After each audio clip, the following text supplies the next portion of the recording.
Terima kasih. Ini adalah layanan kotak suara. Untuk meninggalkan pesan, tekan tanda bintang. Halo nak, kamu apa kabar? Semoga baik-baik di sana ya.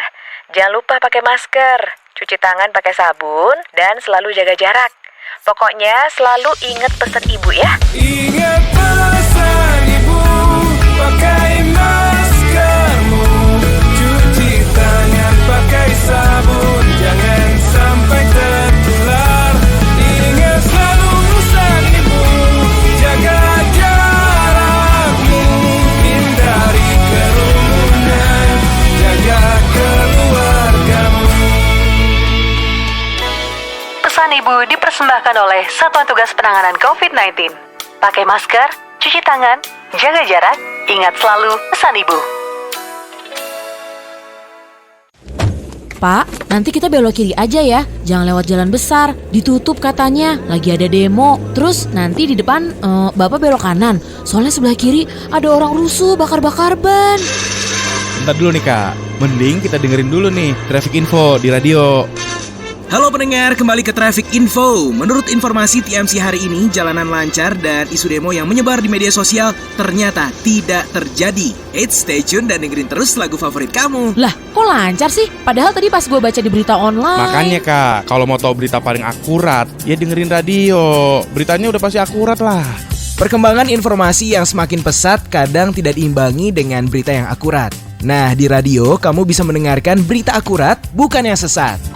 Radio, satu suara berjuta telinga. Yuk denger radio. Pesan layanan masyarakat ini dipersembahkan oleh Persatuan Radio Siaran Swasta Nasional Indonesia.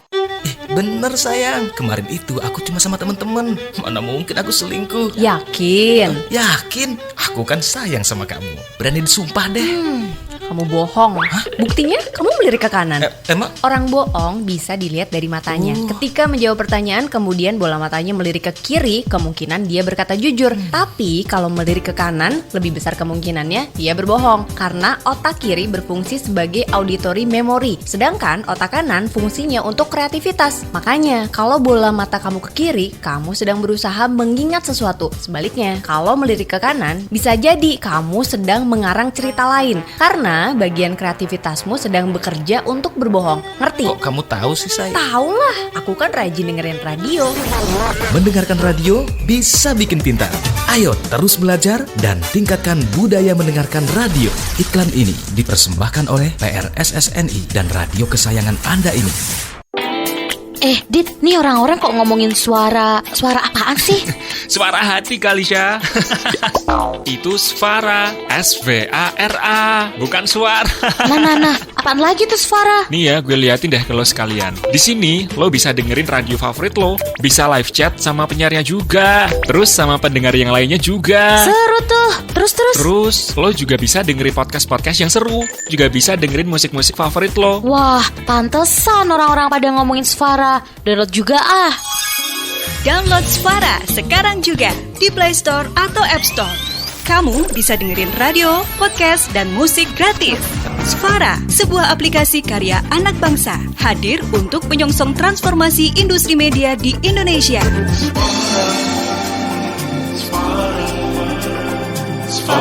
Pesan ini disampaikan oleh PRSSNI dan Svara bekerjasama dengan Menkominfo dan Bekraf.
sok ludeun rek minta diserahkeun tapi da pohara kawas lain hanoja mula sok ngagoda pan puku eta cocoba.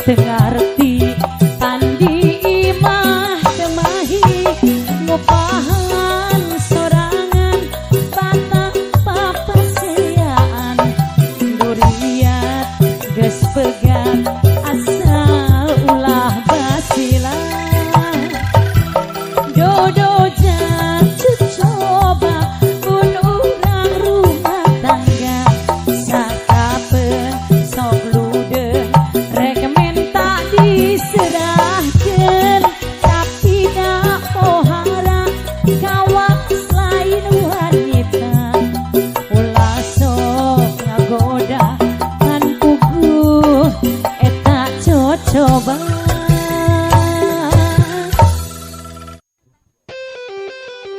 Istri setia. Hey, masih keluarga. Neng juga dia.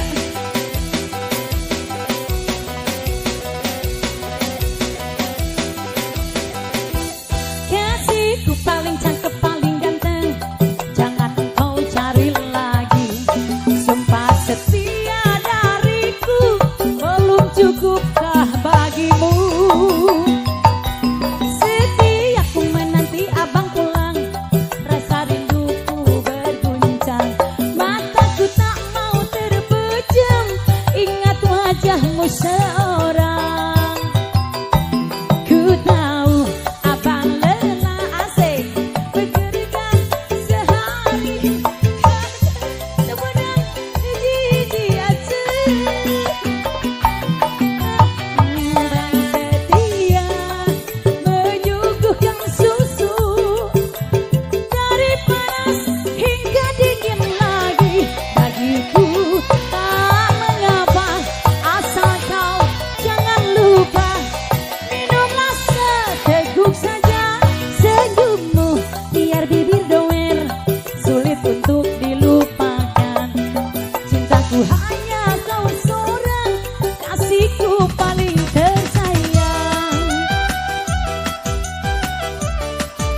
sekali anjing teh ngulang-ulang di kesalahan sami beni nang telinga nyeri.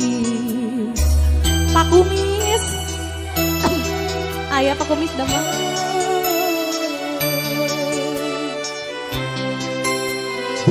Pak Kadus Ajana Mustika Paksi tega-tega tuh bosen-bosen ngumbar-ngumbar saya puas-puasa luka-liku ngagulkan dusta lain sabarana lain dagowana asa buntu temangi jalan ketika sayang. Hey!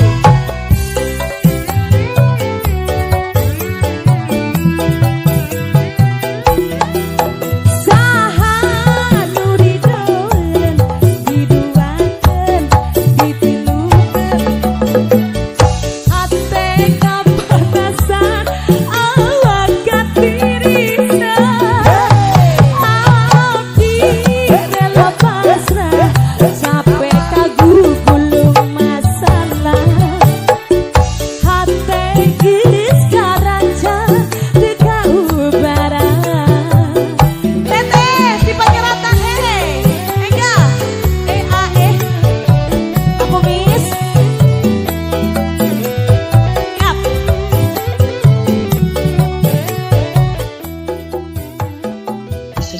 Selamat malam para pendengar nongkrong bareng ya. Senang sekali kita bisa jumpa lagi di acara nongkrong bareng bersama Kak Sam, Kak Novi yang berada di Jakarta, di mana Jakarta lagi di Serang.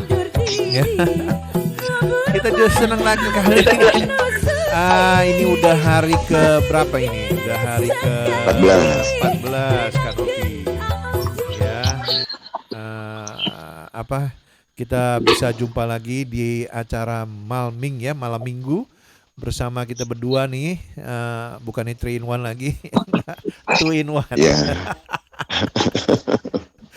Selamat malam Kak Novi. Selamat malam Kak Sam. Assalamualaikum warahmatullahi wabarakatuh. Shalom untuk besti pendengar radio nongkrong bareng yang selalu penuh pesona ya. Kita didengar secara global di hampir seluruh yang ada di planet bumi. Untuk edisi hari ke-14 Sabtu malam minggu Januari 2023. Kasem milenial yang baik hati, tidak sombong dan rajin menabung, doyan buah-buahan kalau kata Ibu Tania seperti Budi, B-U-D-I, Budi. Saya sendiri Kak Novi Spiderman, ya pengertian jujur, setia dan doyan cireng. Ya, biasanya doyan sayur, sekarang cireng aci digoreng. Kita kembali kencan, bercengkrama, mengisi malam minggu dengan mesra, sambil saling berbagi cerita yang bermanfaat, khususnya bersama guest star kita. Setiap malam minggu kita ada bintang tamu, dan bintang tamu pada minggu kedua itu adalah Ibu Tania Sim dari Christian Action. Ya, dan ada orang bijak mengatakan, kemana perhatian kita juga menggandeng bersama dengan kita yang namanya waktu. Jadi kalau kita memperhatikan tentang kontrak kerja, itu waktu terbawa kita untuk memperhatikan kontrak kerja. Jika kita kerja dengan baik, waktu juga ikut dengan kita. Ketika kita pulang ke Indonesia, waktu kurang. Ya. Saya tadi sebelum streaming, sebaiknya selamat malam Ibu Tania Sim, Kak Sam, selamat malam semua. Iya, selamat malam. Selamat malam Kak, selamat malam teman-teman. Apa kabar Bu Tania? Puji Tuhan baik, sehat. Ya, kita sebelum mengudara tadi ternyata kedua beliau ini, Kak Sam dan Ibu Tania itu sempat pulang ke Indonesia. Tapi ternyata kurang ya. Selalu kurang Kak Novi ya. Waktu ini terlalu singkat ya. Aduh. Betul. Dan teman-teman terutama juga yang wisata kuliner ya Kasem. apalagi ya nggak? Saya nggak tahu Bu Tania ya nggak di Indonesia pulang kemana ya, ke Pontianak ya katanya ya. Ada apa? Ada memburu kuliner nggak gitu di Pontianak? Makanan apa aja sih di Pontianak? Pontianak tuh pisang gorengnya. Waduh. Betul, pisang goreng. Pontianak itu banyak makanan enak sih, Pak. Saya pernah ada teman dari Pontianak datang ke Indonesia hanya untuk cari pisang goreng. Nah, saya bingung jam 8 malam mau kemana ya. Saya tahu pernah melihat ini pisang goreng Pontianak dijual. Ternyata di BSD itu jauh sekali dari tempat kita. Waduh. Itu iya di Serpong, Kasem. Banyak Pak sebenarnya. Iya, waktu itu masih belum begitu banyak Bu Tania. Akhirnya saya mentok-mentok kalau Jakarta pasti ke Pecenongan, itu udah pasti. Akhirnya dari Pecenongan melipir ke Krekot, nggak ketemu juga, beli bakpao akhirnya pulang Kasem yang isinya kacang hijau. Saya kalau ke Pecenongan beli martabak manis. Waduh. Pecenongan itu ya mungkin pendengar radio nongkrong bareng belum begitu tahu ya, satu wilayah wisata kuliner dari zaman tahun 70-an yang namanya Pecenongan. Anda cari apa di situ? Bubur ayam, bubur ikan, buburnya gratis ya. Tapi aksesorisnya bayar, ada di situ namanya Furama juga ada di Gajah Mada atau Ayam Wuruk. Ya seperti itu. Kalau Pontianak banyak sekali, karena kalau kita bicara soto aja setiap daerah, soto Padang, soto Medan, soto Banjar, soto Pontianak, soto Madura, soto Bogor. Iya, itu Kasem kurang katanya untuk mencicipi sajian-sajian kuliner seperti itu. Nanti mau nyambung kalau bisa dagang sekali. Betul. Aduh. Ya, kalau ada Bu Tania Sim berarti kita akan bicara mengenai hal-hal yang cukup serius. Dalam hal ini keberadaan Anda di Hong Kong ya, pendengar radio nongkrong bareng. Selamat malam di jam 10 ya. Jam 9:45. 9:45. Ya, saya suka error nih kalau antara jamnya. Iya. Ibu Tania, bagaimana dengan kesibukan Christian Action setelah kembali dari Indonesia, atau ada hubungan kembali ke Indonesia, ada hubungan dengan kegiatan-kegiatan mengurus atau melayani dan para PRI kita gitu, Bu Tania? Iya Pak. Sebenarnya kalau pulang Pontianak sih ya kadang ngunjungin keluarga. Tapi ya setelah kembali ya balik lagi lah ke kegiatan sehari-hari, pekerjaan. Ya, jadi waktu sangat cepat berlalu karena kalau di Hong Kong. Iya. Tadi sebelum kita berbincang-bincang streaming on air, kita bicara sedikit, Kasem menanyakan apa yang saat ini di Christian Action ya dalam hal ini tengah ditangani atau yang cukup bikin rumit, tapi pasti ada solusi ya. Apapun yang rumit pasti ada solusi, walaupun solusinya itu berliku-liku gitu kan. Apa Bu Tania yang di awal tahun 2023 kita harusnya kan bisa lebih bersemangat, bisa lebih membuka lembaran baru, tapi bukan berarti tidak ada kendala gitu ya. Selalu pasti ada kendala dalam hidup ini gitu ya. Apa Bu Tania yang ya silakan Bu. Kasem mau ngomong. Gimana katanya? Kasem mau bicara ya, mau ngomong ya? Enggak. Oh. Oke. Ya, kalau kita sih ya masih disibukkan dengan hal yang sama Pak, dengan kasus teman-teman, kasus pekerja migran di Hong Kong, dan juga karena COVID yang masih juga tidak pengen meninggalkan kita. Jadi jadi sebenarnya cukup banyak pekerja migran di Hong Kong yang terinfeksi yang positif COVID. Masalahnya kan yang menjadi kendala di Hong Kong adalah ini feedbacknya kuat. Dimatiin Tania itunya radionya. Saya nggak buka radio Pak ya. Nggak buka radio. Coba sebentar. Saya nggak buka radio Pak. Ini udah oke Pak. Oke.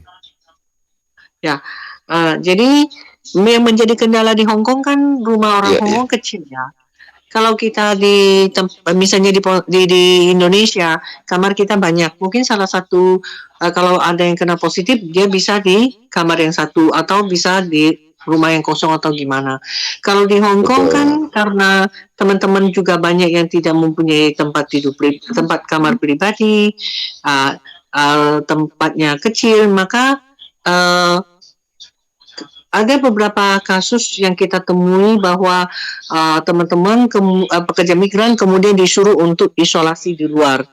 Tapi masalahnya sekarang ketika mereka dapat hasil tes rapid testnya itu antigennya itu positif, kan harus melapor kepada pemerintah. Dan itu biasanya butuh waktu buat pemerintah untuk membalas membalas pesan dari teman-teman. Lalu ini yang pertama, jadi butuh waktu buat pemerintah membalas laporan dari teman-teman yang positif. Biasanya itu makan waktu misalnya hari ini lapor, besok baru mereka jemput. Ini yang pertama. Yang kedua, teman-teman juga mengalami kendala ketika mengisi link, ya apakah faktor bahasa atau juga ya tidak terlalu fasih dengan familiar dengan dengan teknologi. Lalu yang ketiga, majikan itu karena mereka juga khawatir, jadi akhirnya itu teman-teman itu biasanya itu secepatnya dipaksa untuk keluar dari rumah, gitu loh. Jadi ada beberapa kasus yang kita temuin yang dimana hasil antigennya dia itu positif, lalu majikannya kemudian suruh dia pergi PCR ya untuk memastikan lagi, lalu kemudian karena kalau PCR kan besok baru tahu kan apakah dia positif atau negatif.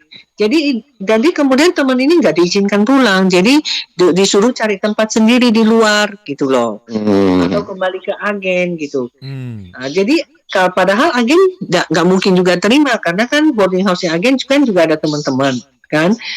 Sedangkan kalau dia pergi tinggal di misalnya di tempat lain, kalau orang lain tahu dia positif kan orang nggak mau terima juga kan.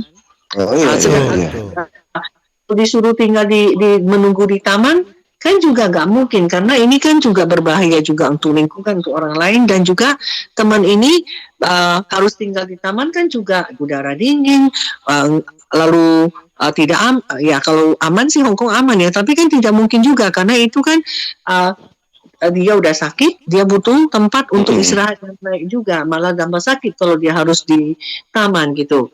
Jadi hal-hal seperti ini terjadi. Jadi memang mungkin saya berpikir kita mesti sharing dengan teman-teman supaya dari keadaan-keadaan yang sudah terjadi ini, teman-teman mungkin kalau misalnya ada nih teman yang lain menghubungin mungkin para pendengar ini, bisa berbagi dengan bisa men-sharekan apa yang kita diskusikan malam ini gitu loh. Betul. Kita tunggu. Karena sebenarnya kalau keadaan yang seperti ini terjadi, sebenarnya majikan itu tidak boleh, karena kalau seseorang udah dinyatakan positif, udah mendapat positif, dia itu nggak boleh keluar, dia itu harus menunggu di dalam rumah. Tapi kan rumahnya kecil, Bu. Enggak, tapi bukan ya, tapi kan ada pilihan. Majikan kalau takut, majikan boleh dong, misalnya majikan pergi tinggal di hotel kan, atau majikan pergi ke rumah saudaranya yang lainnya kan, bukan dengan cara menyuruh pekerja yang keluar. Jadi mungkin kita sarankan kepada teman-teman, kalau seandainya hal ini terjadi, mendingan suruh teman-teman kita lapor polisi aja. Kalau tidak dikasih, maksudnya suruh stay out gitu ya nggak? Ya, supaya ada buktinya gitu loh. Lalu semua pembicaraan dengan itu mendingan dengan ada rekamannya atau secara tertulis, gitu loh. Bahwa dia Secara itu memang tertulis. sudah keluar, ya, atau tidak diizinkan masuk, gitu. Karena seperti tadi pagi ada satu teman yang menghubungin saya, hari ini dia akan dikeluarkan, tapi majikan nggak ngizinkan dia pulang. Karena katanya kadang-kadang setelah selesai isolasi masih ada yang positif katanya, masih tetap positif. Jadi dia suruh jangan balik dulu gitu. Ya, padahal di kontrak kerja kan disebutkan pekerja migran harus tinggal dalam rumah majikan. Jadi kalau seandainya sekarang majikan khawatir kalau pekerjanya itu masih belum positif dan dia mau pekerja itu tinggal di luar dulu, yakinkan udah negatif baru pulang, berarti majikan mempunyai kewajiban untuk menyediakan fasilitas akomodasi, bukannya pekerja disuruh cari sendiri gitu loh. Oke. Bu Tania, Ya. sebelum lanjut saya mau sapa dulu beberapa teman yang sudah standby. Yang ada di Facebook. Tadi Bu Tania mengajak untuk Anda berbagi ya. Kalau pernah menghadapi masalah seperti ini, langsung di Facebook komen-komennya ya, kita tunggu. Selamat malam untuk Anyong yang punya Fortress Hill, Nia yang punya Funling, apa kabar? Neni Suryani, Mbak Yanti Christian, Mbak Heni Namiku, selamat malam. Mbak Regita Wirawan, halo. Pak Kro Kriwil juga selamat malam ya. Mbak Tensi Arsita, Mbak Aning yang ada di Indonesia nih, Mbak Aning sebenarnya, Mbak Soplo Wele Sutiasi, Mbak Eli Sukiyaki, ya. Yuni Galati, apa kabar? Selin Karisma, selamat malam semua. Mbak Iko Oktaviani, Mbak Ari Art yang punya Saikung, Mbak Elisa, Sriati, apa kabar? Ya, yang punya Mefu, Mbak Ipung, Mbak Angga, Alfi, selamat malam. Maya Melika, selamat malam. Esti di Tangerang, di Indonesia. Mbak Suncin Arvendi, halo Mbak Suncin, ya, semoga sehat semua. Mbak Suci Suryati, Ani Imut, kemudian Mbak Yuti Yuturah, Mbak Kristina, ya, Mbak Tina Kristina, Omanul, Abe Miss Budin, ya, juga selamat malam semua. Kita sedang berbincang dengan Ibu Tania Sim dari Christian Action mengenai kalau di Indonesia ada 369 lagi kasus baru nih yang menyangkut COVID ya. COVID. Apalagi kalau dikatakan Bu Tania bahwa di Hong Kong itu udah hidup berdampingan dengan COVID ya, dan persoalan bagi teman-teman yang bekerja. Kenapa? Karena kalau ngelapor itu akibatnya lama, kemudian harus mengisi link yang bahasanya kita kadang-kadang ruwet bagi pendengar, bagi PMI, dan yang lebih parah lagi majikan khawatir gitu ya. Jadi di luar rumah, tapi menurut kontrak kan harusnya bisa akomodasinya ditanggung harusnya, atau di dalam rumah gitu ya. Nah ini agak kompleks masalahnya. Bebeliet kata orang Bandung. Pabeliet orang Bandung yang doyan peyem. Orang Bandung doyan peyem. Bukan peyempuan Kasen ya. Peyem itu tape. Peyem tape. Babeliet ya. Jadi kalau dia suruh tetap tinggal di luar sampai negatif, ya, itu harusnya biaya di luar itu ditanggung atau majikan yang di luar ya, Bu Tania. Karena tadi sebelum kita streaming juga ada yang majikan yang terkena begitu si pembantunya sembuh, majikannya yang kena. Sekarang dia tetap harus di luar ya. Berarti gimana Bu Tania? Ya, kalau seandainya memang kemudian majikan tidak bisa menerima masuk karena majikannya positif, berarti majikan harus menanggung akomodasinya. Jadi majikan harus mengatur supaya pekerja bisa tinggal di mana supaya sambil menunggu apakah kondusif buat pekerjaannya kembali gitu loh. Oh, ya. Kondusif ya. Artinya sudah. Itu berdasarkan dari, iya Kak Sam? Enggak. Lanjut Kak Novi. Iya, kondusif Karena kalau di berdasarkan kontrak dari. kerja, karena kalau kontrak kerja kan dibilang akomodasi kan harus pekerja dapatkan akomodasi gratis dari majikan. Jadi maksudnya kondusif itu kan sekarang kan dibilang bahwa anggota rumah yang lainnya juga sekarang positif dan mereka katakanlah karantina di dalam rumah. Jadi mungkin mereka pekerjanya yang baru keluar dari karantina diminta untuk tidak kembali. Jadi majikan harus mengatur tempat tidur untuk pekerja sambil menunggu misalnya dibilang yang di dalam rumah itu sudah negatif atau bisa kembali gitu loh. Itu yang datang pagi-pagi ya Bu Tania. Apa keluhannya Bu Tania? PMI yang datang ke Ibu. Oh, beliau udah dinyatakan negatif ya, jadi mau kembali ke rumah majikan, tapi kemudian oleh majikan dibilang karena nenek sekarang positif gitu loh. Lalu kan pekerjanya bingung, kalau saya nggak kembali lalu saya kemana gitu kan.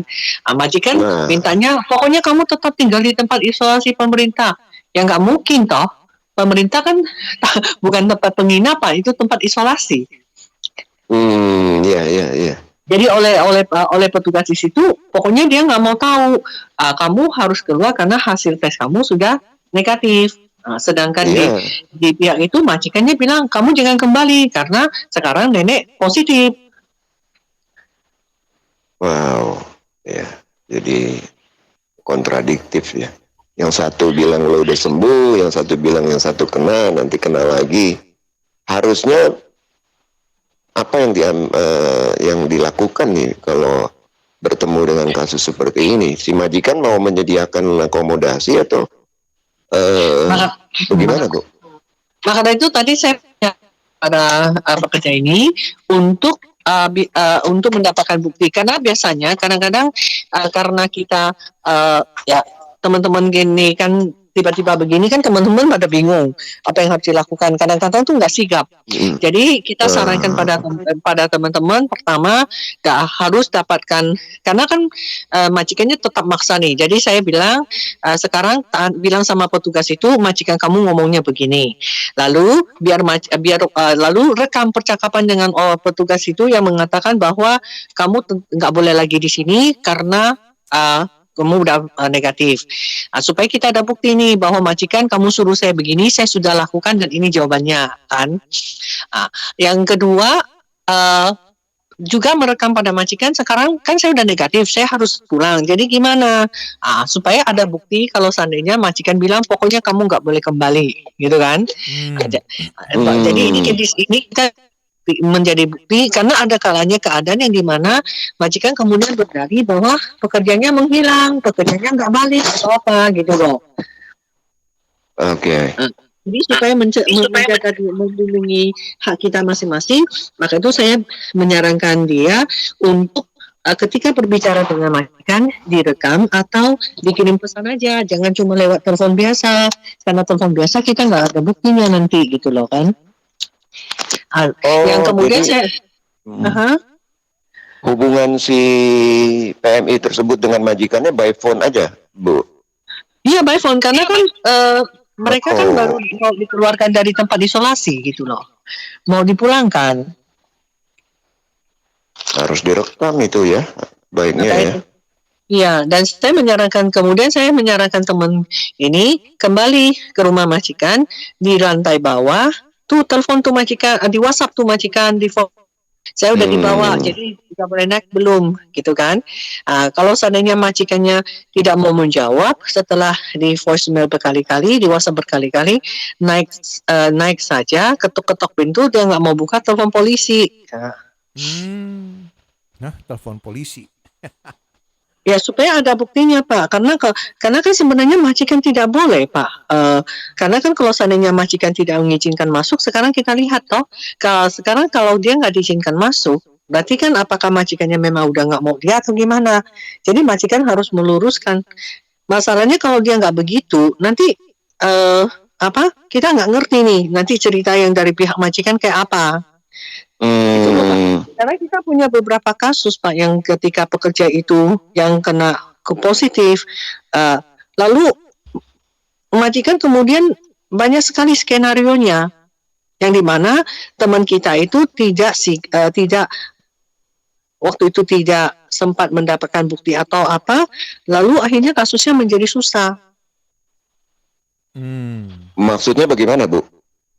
Jadi Mendapatkan seperti kasus. misalnya misalnya kalau ketika majikannya bilang kamu jangan kembali atau apa, atau kamu tinggal di mana dulu atau gimana, tapi karena teman kita nggak punya bukti ini, akhirnya ada satu kasus Pak kita yang awal-awal sekali di Februari Maret.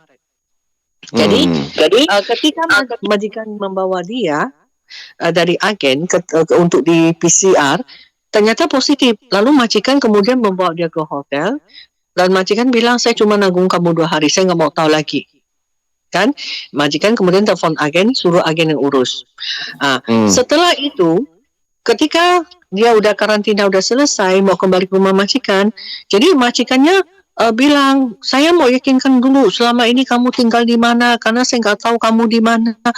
Atau kamu sembarang tinggal di tempat lain, apakah nanti kalau kamu masuk ke tempat saya, kamu membawa virus, atau apa, segala macam. Itu, padahal dia kan ngerti nih bahwa waktu itu bahwa dia disuruh untuk karantina, tapi dia berbalik lidah mengatakan bahwa saya nggak tahu kamu di mana gitu loh.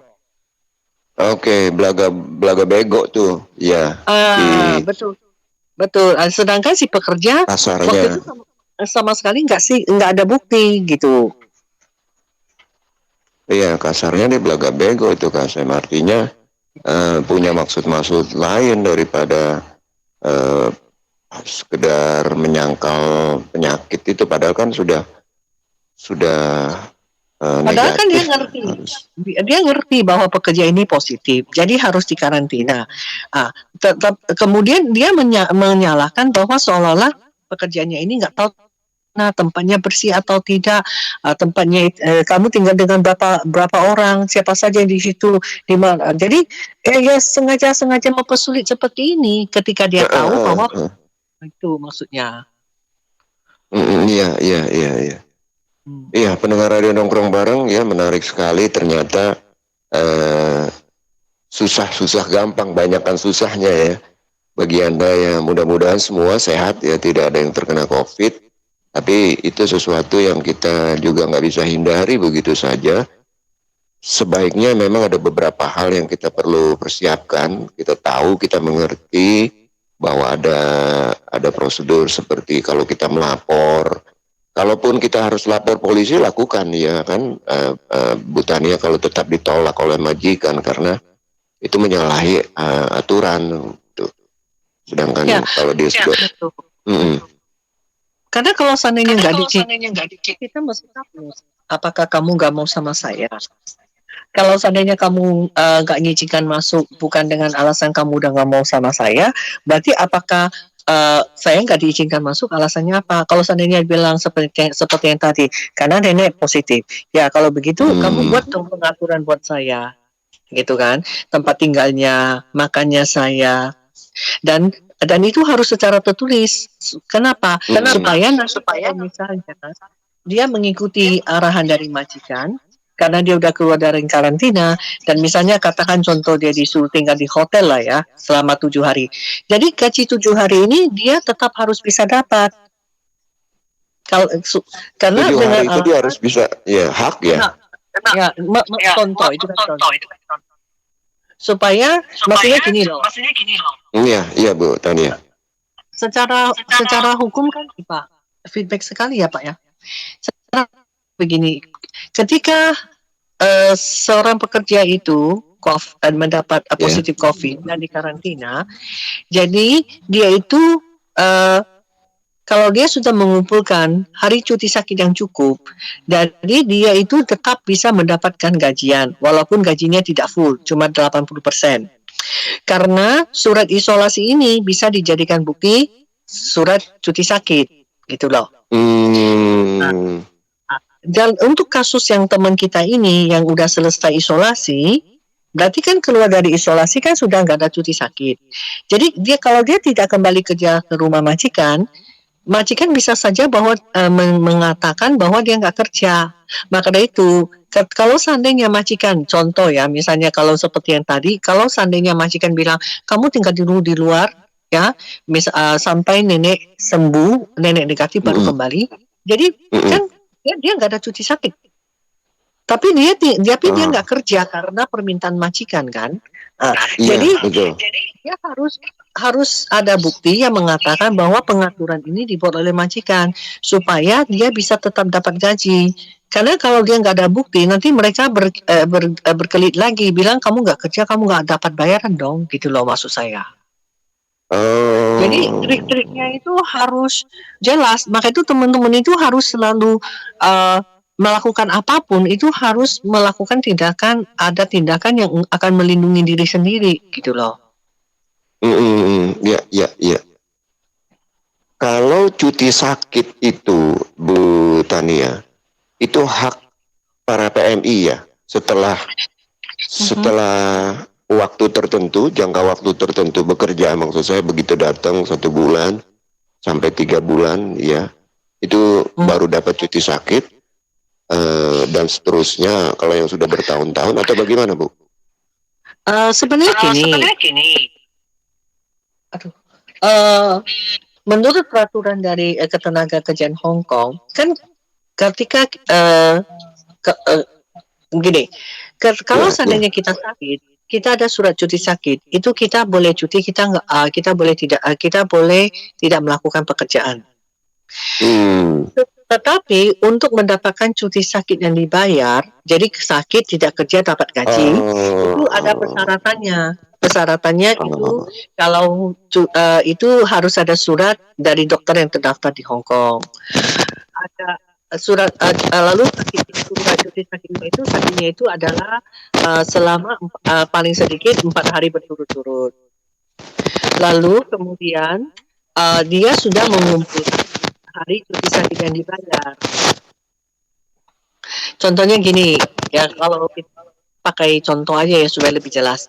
Misalnya ketika seorang pekerja, karena kan hari cuti sakit yang dibayar itu menurut peraturan itu, kalau kita sudah bekerja di tahun pertama, berarti kita kerjakan. Jadi kalau misalnya saya sudah bekerja 6 bulan, berarti saya akan mengumpulkan 2 kali 6. 1 kali 6 berarti 12 hari. Jadi kalau misalnya saya sakit 5 hari, saya ada dokter, ada surat cuti sakit dari dokter, maka saya berhak mendapatkan hari cuti sakit selama saya sakit itu yang 5 hari. 5 hari. Karena saya ada surat dari dokter, saya sakitnya lebih dari 4 hari berturut-turut, dan saya sudah mengumpulkan hari cuti sakit yang dibayar. Tapi kalau misalnya saya baru datang ke Hong Kong 3 minggu, lalu kemudian saya sakit, katakanlah saya sakitnya 1 minggu, ya.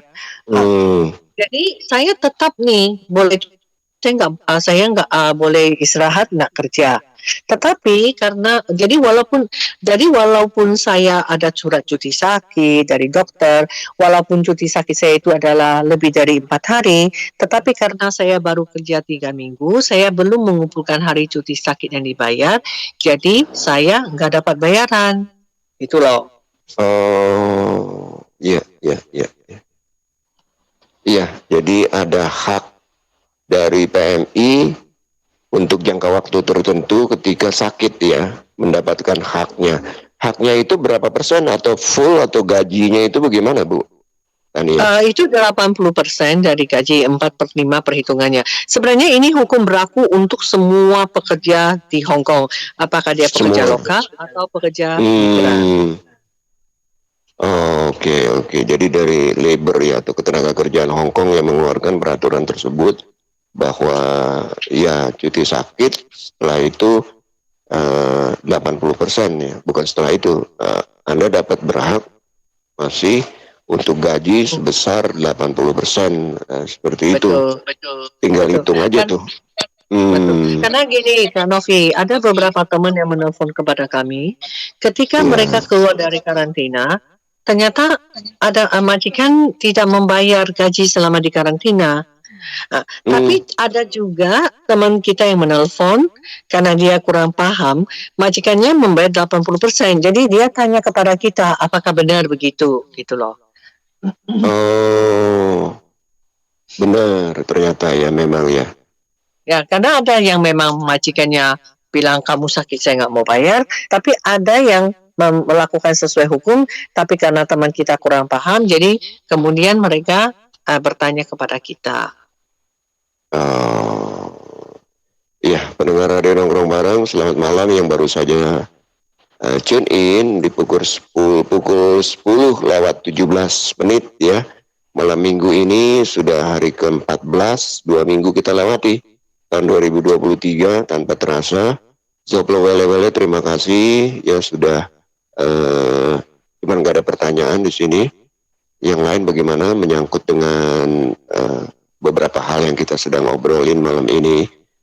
Kemudian Suncin Arvendi juga lagi nonton ya.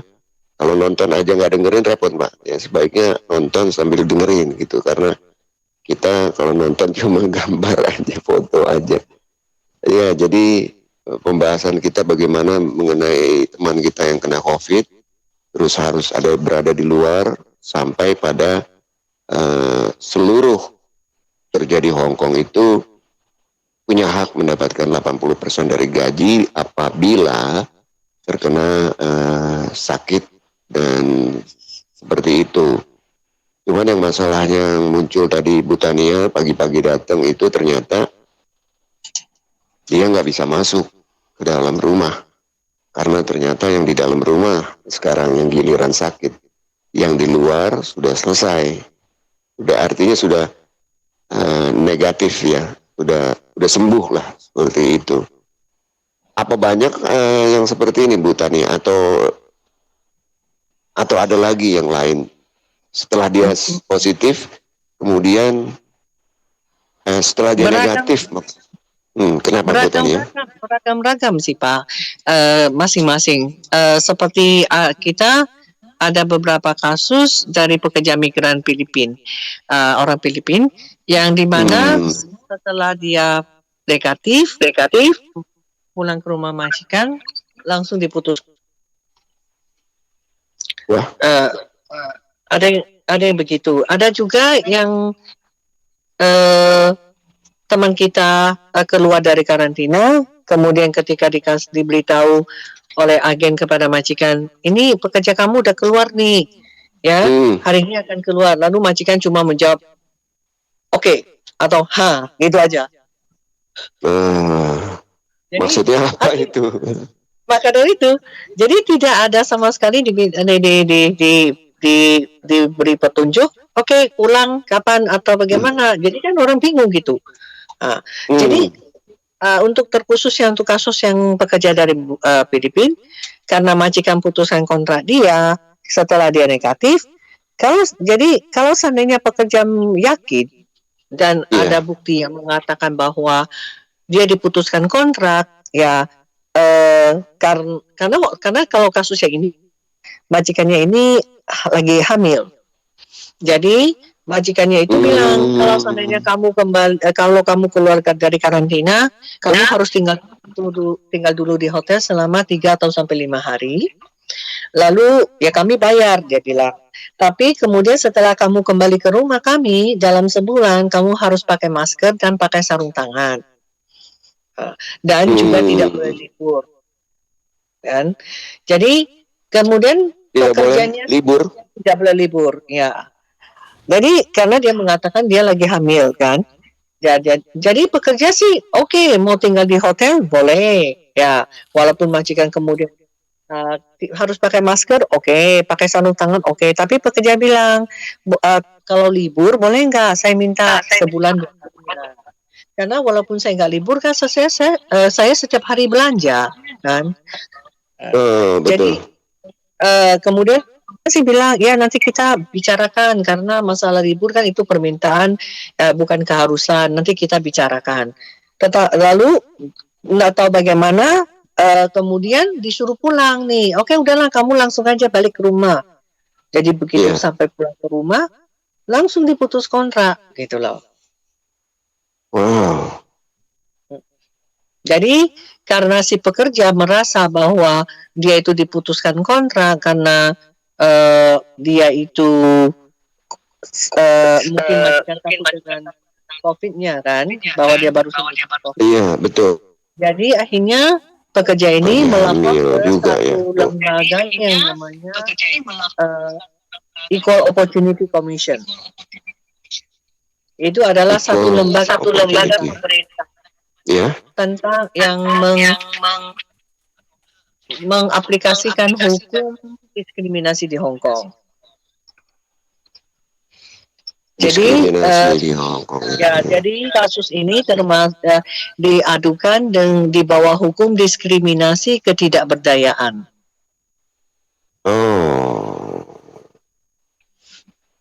itu implikasinya apa, Bu Tania, terhadap si pemberi hukuman, si majikan itu ada? Kalau seandainya kalau seandainya bisa terbukti bahwa memang majikan telah mendiskriminasi pekerja ini karena dia itu sakit, ya karena penyakitnya, jadi pekerja ini bisa meminta ganti rugi dalam misalnya bentuk permintaan maaf atau ganti rugi dalam bentuk monetary uang. Gitu monetary uang, ya. Dan itu terjadi pada pekerja Filipina yang notabene sih sebenarnya sama aja ya kedudukannya di mata hukum Bu Tania ya. Betul. Karena semua percakapan dia dengan majikan itu semua secara tertulis dengan WhatsApp ya. Jadi dia punya bukti yang cukup banyak. Maka itu saya menyarankan bahwa dalam keadaan apapun misalnya itu lebih bagus itu semua pembicaraan itu secara tertulis atau voicemail supaya ya namanya kita kan berjaga-jaga. Lagi-lagi seperti saya bilang kita kan nggak ngerti ya apa yang terjadi. Maka itu adalah lebih bagus selalu mempersiapkan diri gitu loh. Iya, pendengar radio nongkrong bareng, kalau ada konversasi atau obrolan yang menyangkut hak, kewajiban, kena sakit dan lain sebagainya, usahakan tertulis di WhatsApp atau voice ya dalam bentuk suara, rekam suara, karena itu adalah satu bukti nanti bahwa siapa yang sebenarnya kedudukan yang benar. Karena banyak juga majikan seperti sudah banyak diceritakan sama Bu Tania malam ini, bagaimana mereka berkelit lah dengan cara begini, dengan cara begitu, mengaku begini tanpa ada bukti dan lain sebagainya, yang sangat merugikan kepada pihak PMI, ya, kepada pihak pekerja migran lah, entah itu Filipina, entah itu dari Indonesia juga ya. Jadi agak lebih cerdas sedikit, jangan hanya menggunakan WhatsApp untuk hal-hal lain. Boleh untuk hal-hal yang entertainment atau komunikasi dengan keluarga, tapi vital apabila ada sesuatu yang menyangkut dengan kepentingan keberadaan Anda selama bekerja di Hong Kong itu untuk melakukan penulisan lewat WhatsApp atau kalau bisa voice recorder yang lebih baik seperti itu. Jadi kedudukan Anda lebih kuat ketika kalau harus menghadapi permasalahan yang seperti yang dikatakan oleh Bu Tania Sim tadi. Mengenai gaji yang 80% itu disepakati bersama ya Bu ya dalam kontrak ya. Artinya itu sesuai hukum Pak. Oh. Itu udah diatur dalam hukum. Ya, jadi artinya si majikan juga mengerti kalau memang harus memberikan salary sebesar 80% selama dia tidak bekerja ya, Bu ya, cuti ya. Selama ada cuti sakitnya, selama dia memenuhi persyaratan itu loh Pak, yang tadi cuti sakit dari dokter, sudah mengumpulkan hari cuti sakit yang cukup. Bu Tania kan baru pulang nih dari Indonesia. Ini langsung berhadapan dengan masalah yang tadi pagi datang itu atau bagaimana, Bu? Atau sebelumnya sudah? Sebelumnya sih udah ada yang kasus orang, ada satu teman kita yang juga PMI yang juga yang seperti yang tadi saya bilang, begitu udah keluar dari karantina lalu agen menghubungin majikan, majikan cuma jawab oh gitu aja. Nah itu lalu kemudian kalau yang ini sih baru tadi pagi ya. Kalau dia jawab oh tinggal pulang aja ke Pontianak ya Bu ya. Itu yang aneh. Ya. Jadi banyak sekali memang masalah seperti ini. Itu orang datang ke Christian Action itu ketemu Bu Tania, dapat informasi dari mana Bu Tania? Atau memang sudah mengetahui kegiatan dari Christian Action, Bu? Karena kan kita udah cukup lama ya Pak, kita udah 30 tahun ini Pak. Jadi ya jadi kantor kita itu kalau mengurus pekerja migran itu udah 30 tahun. Jadi sebenarnya banyak juga teman-teman yang udah kenal kita. Jadi ada yang dari mulut ke mulut. Ada juga yang karena kan kita juga ada ikut program welcoming programnya di konsulat. Ada juga dari referral dari instansi, misalnya dari teman-teman perkumpulan Muslim, ada juga dari gereja, ada juga perkumpulan Buddha. Jadi ya kita jadi semua gimana ya Pak? Dan kita dapat referral dari banyak sih. Dari mencakup banyak sekali organisasi dan instansi-instansi yang berkepentingan melayani dan melindungi para PMI. Christian Action eksis ya dalam hal ini ya Ibu Tania ya. Jadi mereka mau betul lah. Kayak tahun lalu kita kalau untuk klien baru kita ada 900-an untuk klien baru yang kita urus kasusnya. 900? Iya Pak. Waduh. Ya dengan beragam kasus ya, ada yang kasus labor, ada yang kasus kesehatan, ada yang kasus visa ya, dengan beragam ini masalah ya. Jadi kita juga karena kita juga kadang juga dapat referral dari organisasi lain, kita juga dapat referral dari perkumpulan teman-teman union teman-teman para buruh migran gitu loh. Iya. Juga dari Berita Indonesia nih. Iya, Bu Tania, ini ada pertanyaan dari Soplo Wele ya. Dia bilang selamat malam Kak Sam, selamat malam Kak Tania. Barusan ada telepon teman saya menyampaikan baru balik ke Hong Kong, cuti 1 bulan. Dan dia disarankan, jadi dia baru cuti 1 bulan terus balik ke Hong Kong. Dan disarankan karantina mandiri di rumah selama 3 hari. Baru boleh kerja hari Senin. Menurut dia di dalam rumah majikan dalam kamar ya, dia tidak dikasih makan. Setiap hari hanya makan jajan yang dia bawa dari Indonesia. Gimana itu? Nggak dikasih makan. Wah. Mungkin ini pelanggaran hak asasi manusia. Jadi sebenarnya gini Pak, teman-teman kita itu harusnya minta dari majikan. Kalau seandainya dia majikan tidak kasih, sebenarnya mudah ya. Karena labor department juga cukup aktif ya dalam hal ini Pak. Teman-teman itu bisa telepon ke labor, bisa juga telepon. Sebenarnya kan dia di dalam rumah ya, langsung minta aja sama majikan. Nggak mungkin dong. Kalau seandainya saya cuma di dalam gak dikasih makan kan. Jadi dia harus dapatkan bukti, dia mesti minta dari majikan.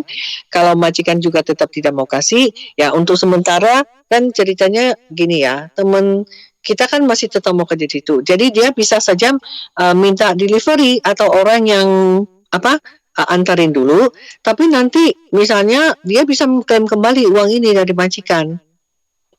Cuma kalau misalnya mau paling bagus sih, mau paling cepat ya, teleponnya supaya ngomong sama majikan. Kalau seandainya juga tidak digubris, teleponlah konsulat. Karena jadi nanti biar konsulat yang mempunyai catatan kalau majikan-majikan seperti ini ya lain kali ya akan dipertimbangkan tuh kalau apakah akan diberikan diizinkan untuk mengambil pekerja migran Indonesia atau tidak. Dan juga kan biasanya kan konsulat juga bisa menghubungi agen supaya agennya juga bisa berbicara dengan majikannya gitu loh. Enggak, alasannya saya rasa kan Novi, saya rasa istilahnya majikan istilahnya tidak mau serving tidak mau serving istilahnya melayani, jadi membalik melayani pembantunya gitu, ngerti nggak? Memang hal ini sih. Tapi kan kamu, karena ini kan permintaan kamu bahwa saya isolasi dalam rumah dan majikan kan mempunyai kewajiban untuk mendapatkan memberikan makanan gratis. Kalau bisa saya sarankan teman kita itu untuk mendapatkan bukti bahwa yang waktu disuruh isolasi itu atas permintaan majikan, supaya nanti kalau seandainya majikan memotong gaji, dia bisa mengatakan bahwa isolasi ini kan diharuskan oleh majikan karena jadi diharuskan oleh majikan. Jadi majikan tidak boleh memotong gaji selama dia isolasi yang 3 hari ini. Sayangnya dia bilang ini Sopro disambung lagi nih ya. Iya. Kak Sam sama majikan saja tidak bertemu sebelum hari Senin. Gimana? Enggak, sekarang yang di dalam rumah itu siapa? Itu rumah kosong atau? Iya, makanya kalau di rumah kosong dia bisa keluyuran kan sendiri di dalam rumah. Enggak, kalau rumah kosong bisa aja sih. Kayak dulu kami waktu COVID masih parah-parahnya, ada satu teman tuh ditaruh di rumah kosong jauh lagi Pak di Taipo. Jadi majikan cuma kasih tuh mie aja. Jadi ya teman kita minta diantarin nasi, ya kita antarin. Jadi maksud saya kalau misalnya itu rumah kosong, ya bisa saja kan misalnya teman ini bisa menghubungi teman yang lain atau bagaimana supaya diantarkan makanan. Tapi dia harus selalu meminta majikan karena ini kewajiban majikan. Kalau seperti tadi dibilang karena majikan merasa dirinya lebih tinggi, tidak mau melayani pekerjanya, ya majikan harus bertanggung jawab secara finansial dong. Kalau seandainya saya sekarang kemudian memesan makanan dari luar atau bagaimana, majikan yang harus bertanggung jawab untuk membayar gitu loh.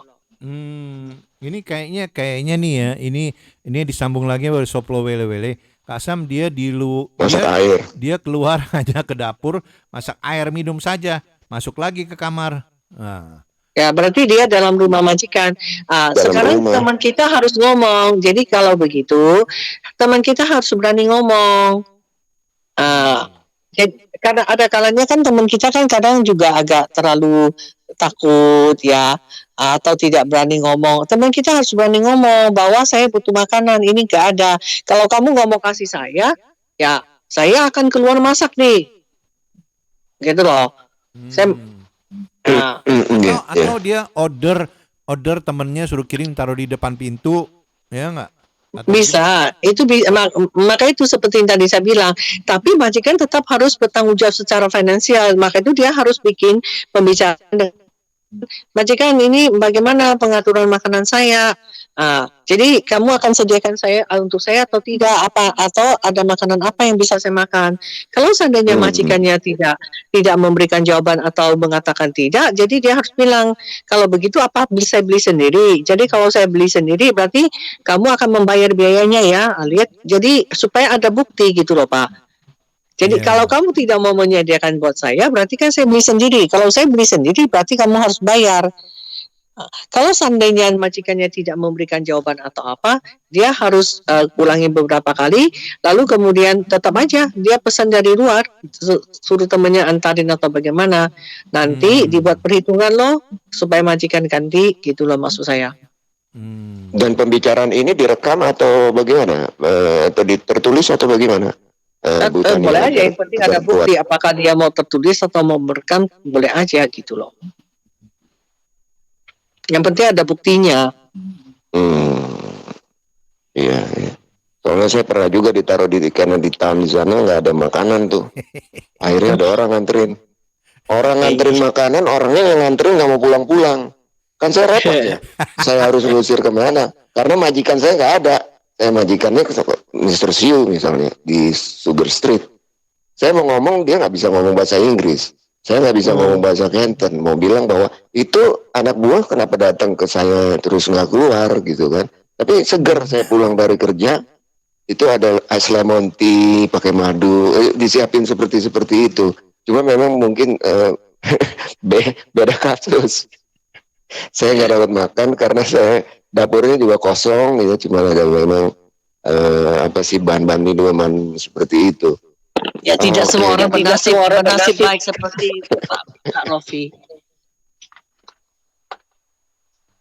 Aduh, ya wele-wele mungkin sebaiknya direkam itu ya. Jadi kasus-kasus seperti ini tegas aja ngomong sama majikan, minta sama majikan, ini kewajibannya dia. Kalau majikannya tetap tidak mau, ya bilang saya akan pesan dari luar, Anda harus bayar, gitu loh. Iya. Oke, katanya nanti akan diinfo ke temannya, nanti saya akan info ke dia. Terima kasih atas sarannya, katanya. Nah, ini ada satu lagi pertanyaan dari Eriawati ya. Dia bilang, Kak Sam, saya bekerja setiap hari, ya. Iya. Apakah saya itu bentar. Nah, Pak, saya kena komplain setiap hari. Terus di sini kok katanya nggak ada istirahat siangnya. Kalau neneknya tidur siang, saya disuruh kerja katanya. Itu gimana ya peraturannya katanya? Nggak ada istirahat siang. Ya, di sini masalahnya karena memang masih belum ada peraturan yang mengatakan jam kerja itu 8 jam untuk pekerja migran. Belum ada peraturan yang mengatakan berapa lama jam kerja. Jadi ini harus berdasarkan kesepakatan bersama loh. Karena bagaimanapun maksudnya jadi harus dibicarakan dengan majikan bahwa pekerjaan saya capek, jadi saya minta waktu, misalnya kan dia ada makan siang. Apakah makan siangnya juga nggak diberikan waktu untuk makan siang gitu loh, Pak? Iya, dikasih. Kalau dia bilang 45 menit.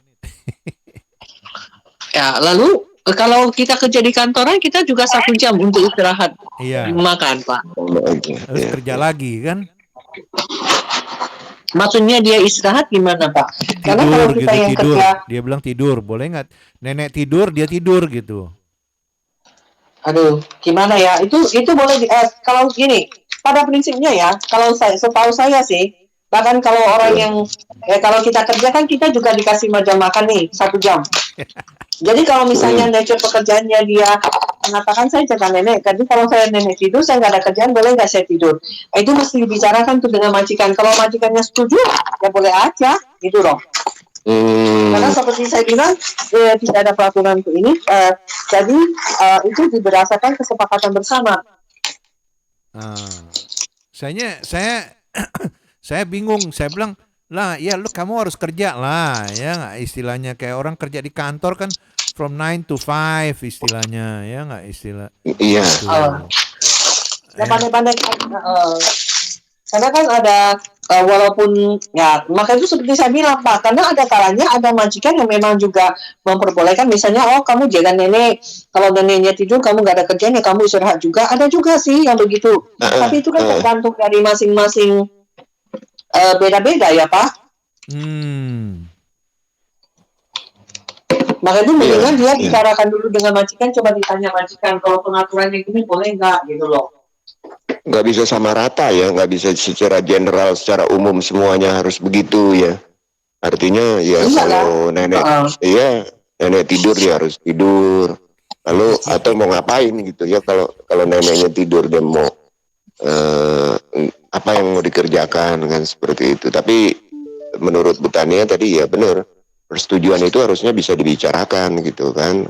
Saya harus bisa dirundingkan dengan majikan kalau memang perlu istirahat yang pasti jam berapa atau ya seperti orang kantor gitu kan. Kalau orang kantor sudah ada 1 jam itu termasuk ke pasar, terus masak, terus istirahat.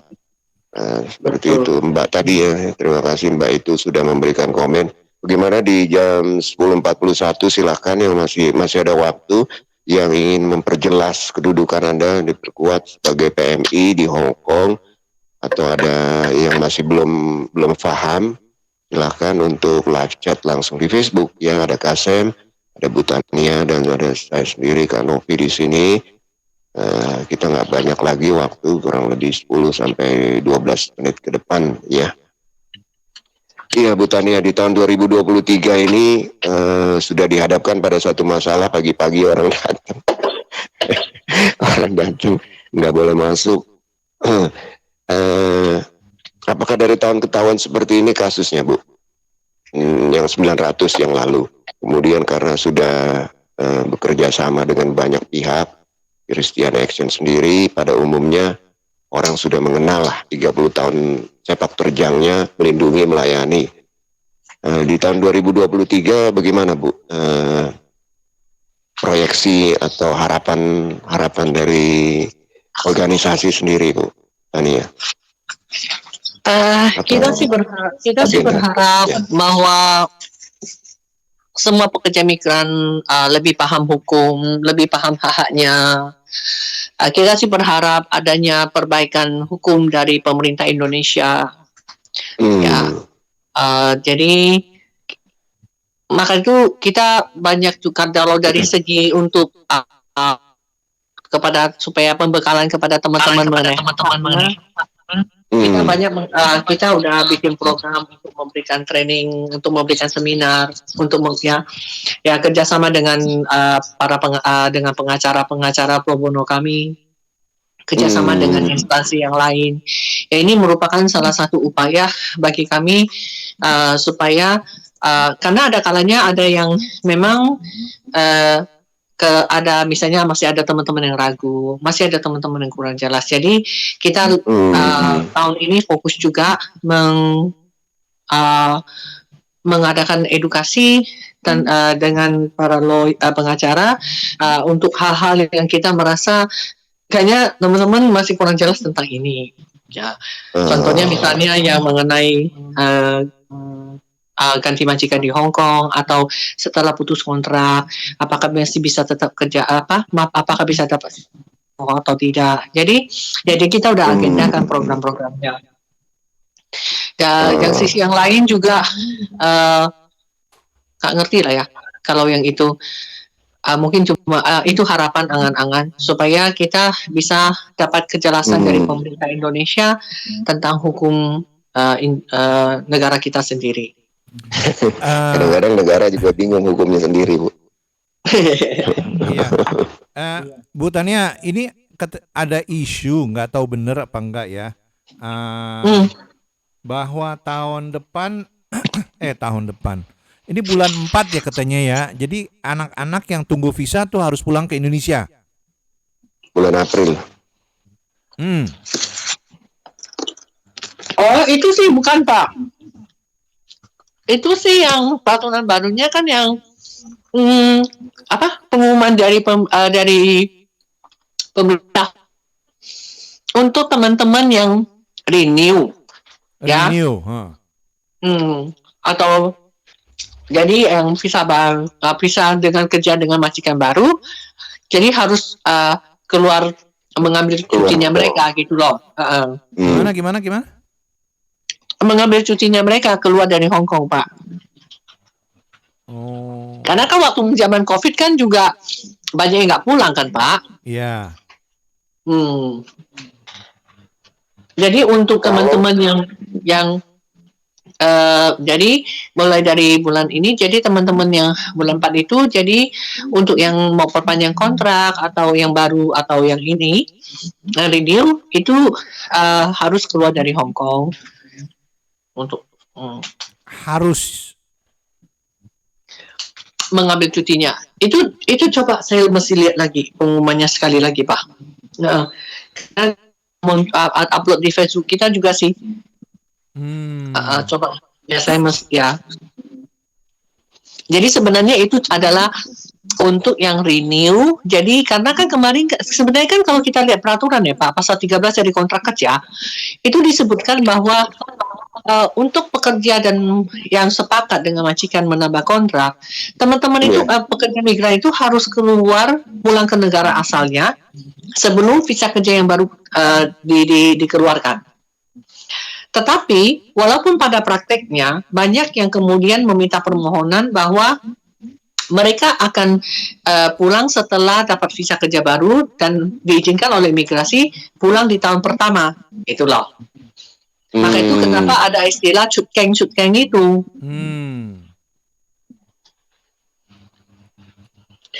Jadi karena zaman waktu COVID, memang teman-teman tidak bisa pulang, kan? Ada yang tidak bisa pulang karena nggak ada pesawat atau apa, atau majikan takut. Jadi akhirnya banyak teman-teman tidak pulang. Sekarang pemerintah Hong Kong mengharuskan bahwa untuk ini, jadi teman-teman harus mengambil cutinya. Mengambil cuti atau keluar dari Hong Kong, Bu Tania? Ya cutinya keluar Hong Kong, pulang ke Indonesia, pulang ke negara asal. Sebenarnya itu saya pikir ini sih bagus juga Pak, karena terus terang teman-teman juga harus pulang melihat keluarga kan, dan teman-teman jadi terlalu lama juga tidak terlalu bagus kalau seandainya, karena indirectly kan pasti ada kerinduan terhadap keluarga atau juga perlu break, perlu istirahat. Jadi saya merasa hal ini adalah hal yang positif karena biaya kan juga ditanggung oleh majikan. Kan? Iya, sepakat saya pikir ya.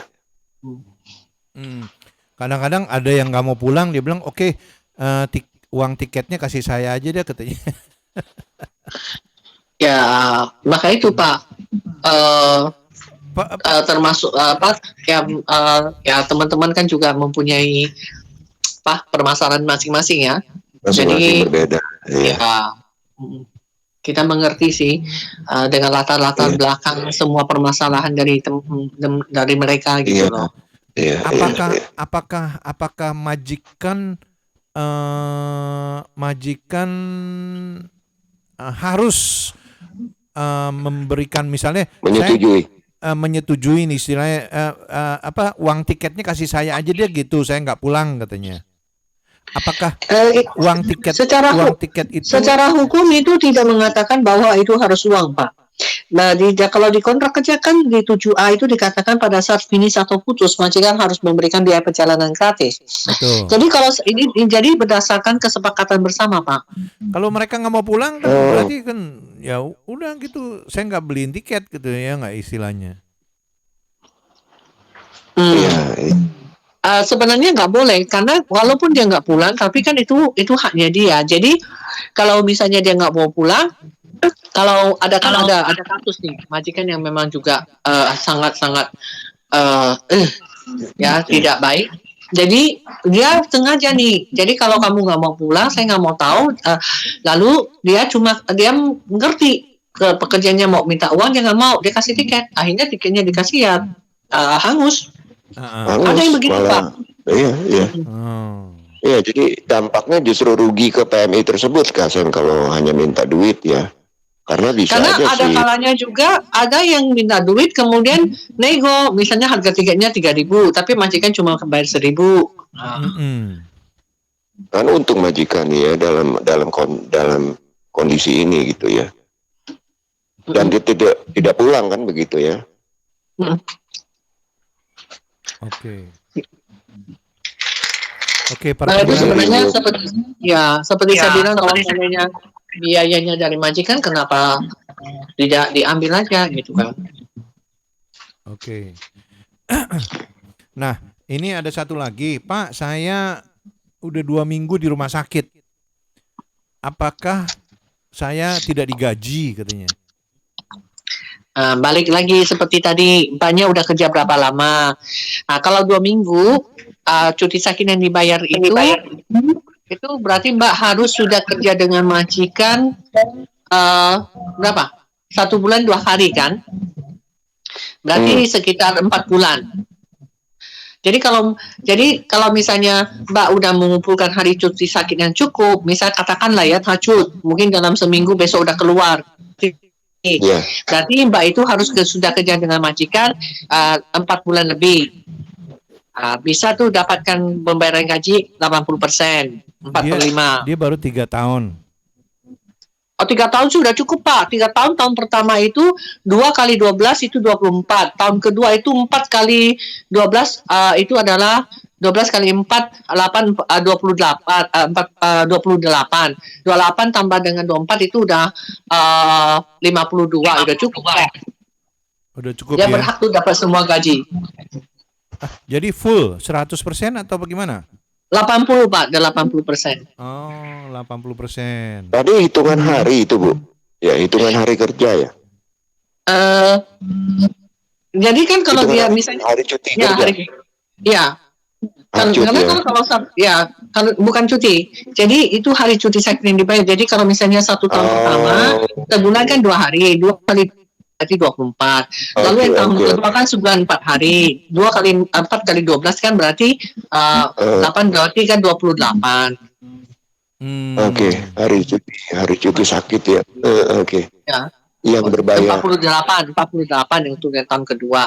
Jadi kalau teman kita ini semoga cepat sembuh sih, jangan lama-lama. Kalau jadi dia kan sudah mengumpulkan hari cuti sakit yang udah banyak nih, udah cukup. Jadi dia tetap berhak mendapatkan asal tidak melebihi dari hari cuti sakit yang udah dikumpulkan ya. Berarti 12 kali 4 berarti 48 tambah dengan 24 kan udah 60 hari lebih. Jadi selama dia tidak melebihi itu dia bisa tetap dapat bayaran. Karena begini Bu Tania, karena dia bilang Kak Sam, saya ini punya sakit lever, dan levernya, kidney-nya itu berfungsi hanya 30%. Kidney sama lever beda Pak. Sorry, kidney sakit lever ya Pak, kidney, sakit kidney. Kidney kan ginjal. Ginjal ya, ginjalnya hanya berfungsi 30%. Ya, waktu saya keluar mau pulang ke majikan ya nggak, terus di dalam perjalanan pingsan lagi, jadi masuk lagi ke rumah sakit. Nah, apakah saya diterminate sama majikan? Kalau dia itu masa cuti sakit dibayar, dia kan sekarang masih ada masa cuti sakit yang dibayar dan dia sekarang kan lagi dalam sakit. Majikan tidak boleh majikan kalau putusan kontrak dia, berarti majikan telah melakukan pemutusan kontrak yang melanggar hukum. Ya. Tapi itu dia bisa kan dituntut sakit ginjal. Itu dia kan nggak boleh kalau tapi kan kerja dokter berat kan. Tapi dokter kan masih belum memberikan surat yang mengatakan dia unfit to work. Dan dia kan masih juga tetap sakit gitu loh. Kecuali dokter kemudian katakan bahwa dia sudah tidak bisa lagi tetap bekerja dengan pekerjaannya yang sekarang. Iya, tergantung Majikan boleh pulangin. keputusan. Gimana Pak? Majikan kalau udah dokter sudah bilang tidak fit lagi untuk bekerja, ya. Dia majikan boleh kirim dia pulang ke Indonesia. Kalau seandainya dokter sudah mengatakan itu semua dan dia mendapatkan hak-haknya di semua. Oke. Jadi kalau saran saya sih teman kita itu karena ginjal ini kan sebenarnya kan juga kalau walaupun katakanlah 30%, tapi kan belum harus cuci darah kan. Jadi kalau misalnya dia belum ya, kalau belum sih masih ini berarti kan cuma perbaiki berobat terus supaya nanti keadaannya distabilkan. Ya kalau seandainya nanti misalnya dikatakan memang tidak bisa unfit ya, dan memang dokter udah mengatakan itu ya, dan dia apa boleh buat gitu kan. Jadi keputusannya pada medis, Kasem, ya untuk kita itu. Dan saya pun yakin teman kita kan juga sendiri tahu keadaan tubuh dia. Kalau memang teman kita merasa dia udah nggak mampu, nggak mungkin juga dia teruskan. Ini yang paling penting diobatin dulu sampai sembuh gitu loh. Iya. Ini kita ada satu kasus nih Pak ya. Maka itu ini saya mau teman-teman mengerti. Ada satu kasus waktu itu saya diminta ke rumah sakit untuk jenguk anak. Jadi paru-parunya cuma tinggal 10%. Aduh. Kalau nggak ada oksigen dia udah nggak bisa. Tapi mau dipulangkan juga nggak bisa karena kalau mau dipulangkan itu harus pakai oksigen selama dalam pesawat segala macam kan. Ini pengaturannya kan ribet. Begitu sampai Jakarta itu ambulan udah harus standby. Oksigen harus standby karena dia nggak bisa tanpa oksigen. Nah, jadi pada saat yang bersamaan saya disuruh jenguk satu anak yang juga ternyata dia didiagnosa penyakit leukemia masih leukemia tapi masih tahap awal. Syukur waktu itu udah mau diputus kontrak, tapi karena setelah kita ketemu kita kasih tahu, kita sarankan, jadi akhirnya dan waktu itu terima kasih juga lah waktu itu saya juga menghubungi konsulat ya, gerak cepat. Jadi akhirnya majikan nggak putuskan kontrak dia dan teman ini akhirnya terus dirawat. Dan tetap tinggal di Hong Kong sampai 3 tahun 4 tahun dan tetap berobat dan keadaannya sampai sekarang baik-baik aja. Mujizat ya? Iya, kan kalau misalnya teman kita itu kemudian masih belum sembuh, belum stabil, lalu kemudian pulang ke Indonesia, kan? Ceritanya beda itu. Maka dari itu, saya sarankan teman kita di sana untuk istirahat dulu sampai sembuh atau gimana. Mungkin gini Pak, bisa minta beliau hubungin kita, nanti kita bisa juga coba jenguk di rumah sakit.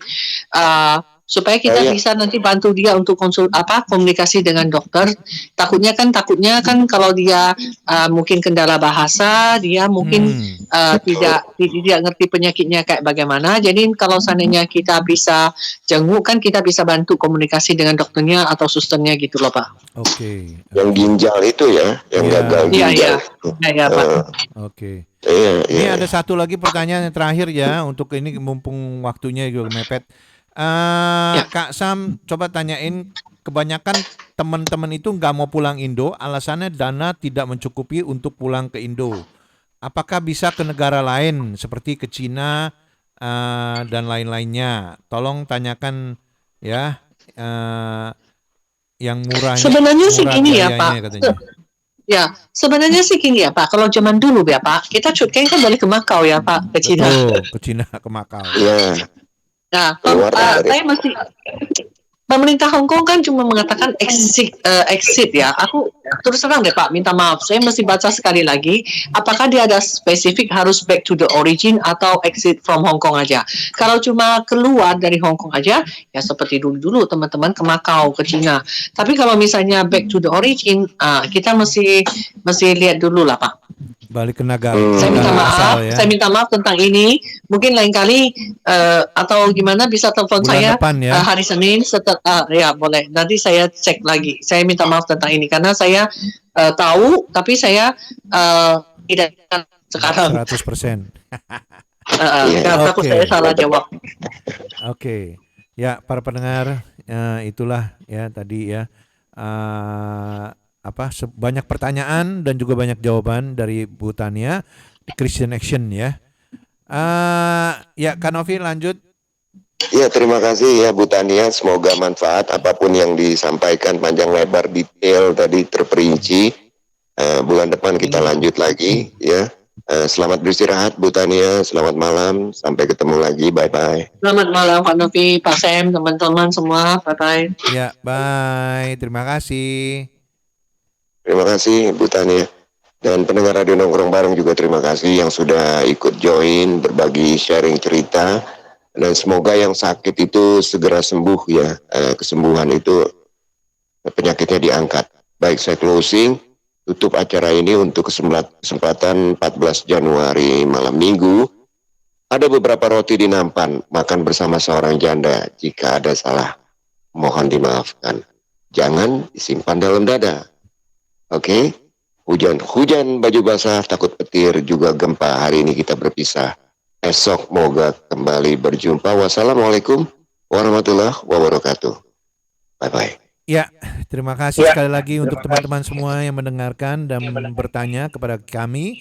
Dan jangan lupa hari Rabu bersama KJRI Hong Kong ya. Mungkin kita bicarakan masalah paspor Kak Novi ya, karena paspor itu banyak pertanyaannya ya. Dan saya juga mau sharing pengalaman saya memperpanjang paspor atau memperbarui paspor saya ya. Oke, sampai di sini saja teman-teman semua, dan jangan lupa besok dingin lagi ya ternyata cuacanya Kak Novi ya. Jadi jaga kesehatan selalu, banyak minum air ya, dan selamat istirahat. Bye. Bye.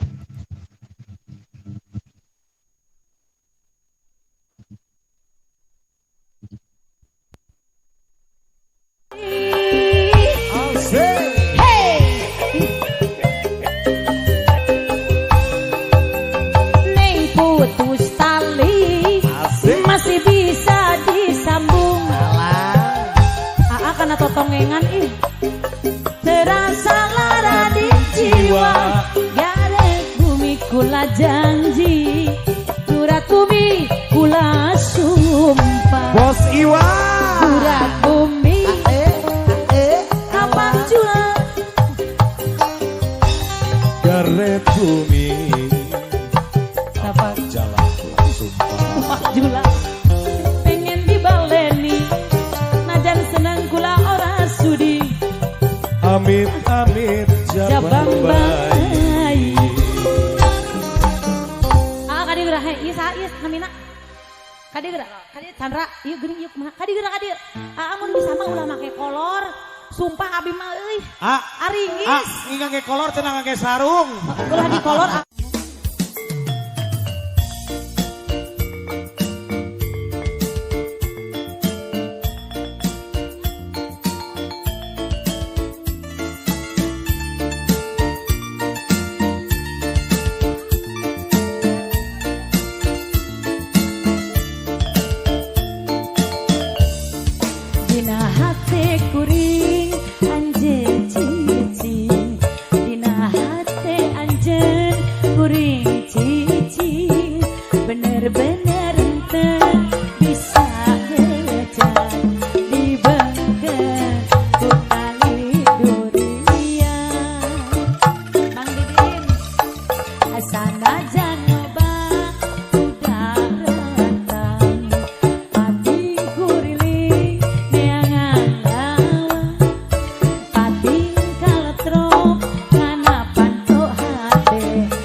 Bener-bener bisa hujan. balik